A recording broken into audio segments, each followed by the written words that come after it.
Hello everyone, ako si Grant Matthew Zay Moribus ng STEM 11-2. Magtuturo ko ngayon ng pre-cal, graphing ng trigonometric function. So magsisimula tayo, ituturo ko sa inyo yung sa sign, kung paano ba gumagana. Kapag walang negative dito, katulad nito, lagi magsisimula kapag positive, pataas. Tapos kapag negative naman, pababa siya magsisimula. So dito, sa sign, start siya sa center. Ang center dito siya magsisimula, pataas or pababa. Kapag cosine naman, magsisimula siya sa dito sa taas na to or dito sa baba. So depende na kung may negative ba or positive. Katulad dito, kapag y sin x, lagi siya magsisimula sa center.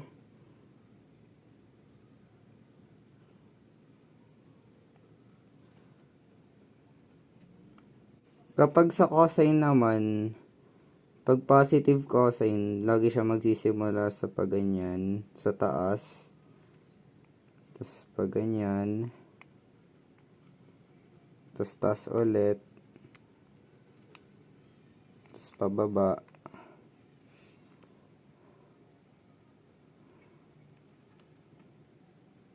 Tapos ulit. Ganyan.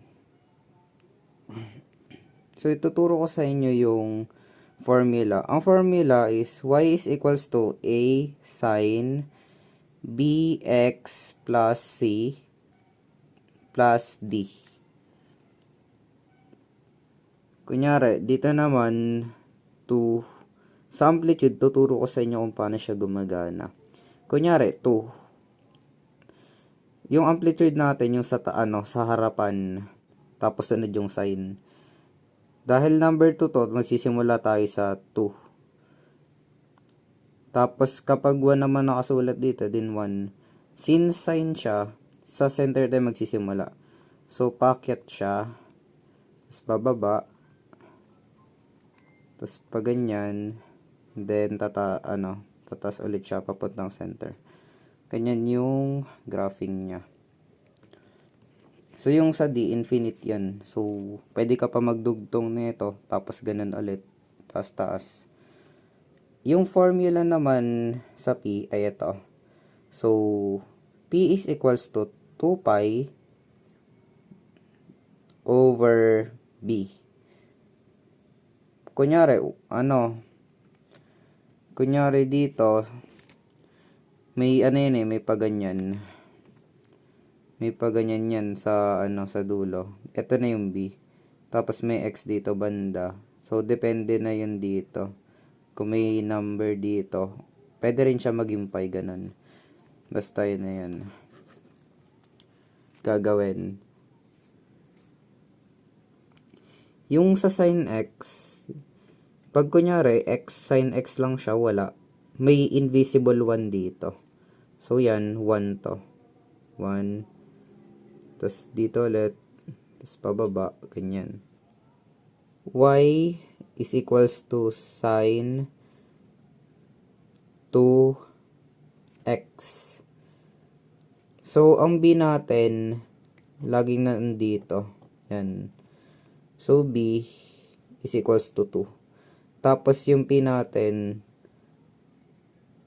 eto, P ay given na to. Yung 2 pi over, eto missing to.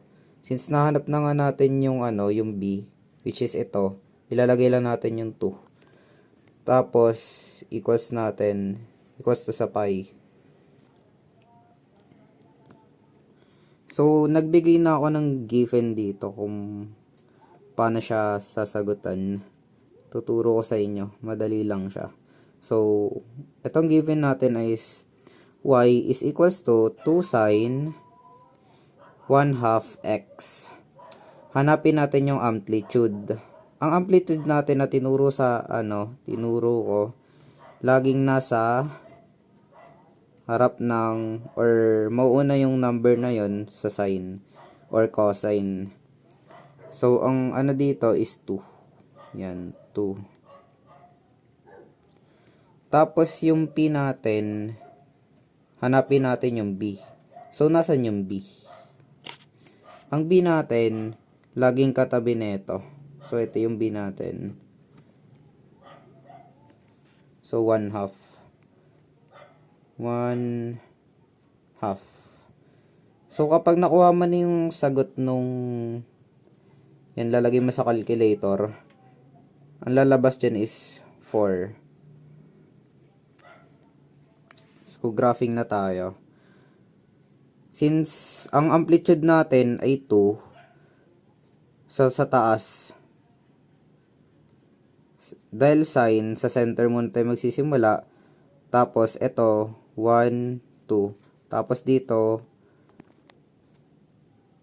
negative 1, tapos negative 2. Taas natin siya, pag ganyan. Tapos bababa ulit sa dyan. Tapos, negative 2 ulit.